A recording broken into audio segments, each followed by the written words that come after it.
Matapos na karong December 9 ang second round sa sabayang patak kontra polio. Sa irato kung nakabot ba sa City Health Office ang ilang target. Pinaagi sa live report ni Sheila Vergara Rubio. Sheila. Real nagpabiling taas ang ihap sa mga bata dinhi sa dakbayan sa Davao nga napatakan og kontra polio. Kini tungod kay ginakumbinsi gayud sa mga health workers ang mga ginikanan, gawas lamang sa mga nagabalibad tungod kay gidili kini sa ilahang relihiyon. As of December 4, 2019, ana-ana sa 102.65% ang napatakan og kontra polio sa Davao City Health Office alang sa second round sa bakuna.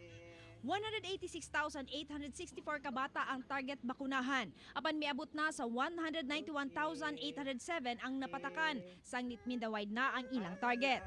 Sanglit daghang gasulod og gawas sa Davao, ginapatakan nila kutob sa bata nga mosulod sa checkpoint sa Davao ug mga terminal.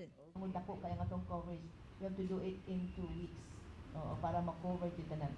Ang atong purpose ani, while there is a time limitation, time frame kay is to stop the virus transmission. Kutob na lang karon Domingo ang second round. Busa, nanawagan sila sa mga ginikanan sa wala pa nabakunahan o kontra polio nga magpapatak na. Daghan tayo tagipang-deploy kay nag-coordinate manggod ta sa mga private sectors, no? So daghan po ta mga volunteers, no? Nga nagasuyod yun door to door.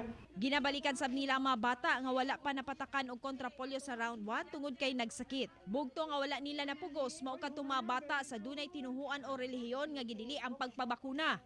Usa niini mo ang sakop sa grupong 12 ka panon nga nagatuo lamang og natural healing. During po sa mong pagtuyok sa barangay sa 2nd District, natala na mo ang 28 ka bata nga sakop sa panon sa barangay Acacia, in which ang ato ang nurse nga na-deploy dito sa NDP, atong NDP or HRH program sa Department of Health, mo nang ilang gi-report nga naay mga pipila ka purok nga nakatala sila 28 ka bata nga sakop sa panon nga wala din nagpapatak sa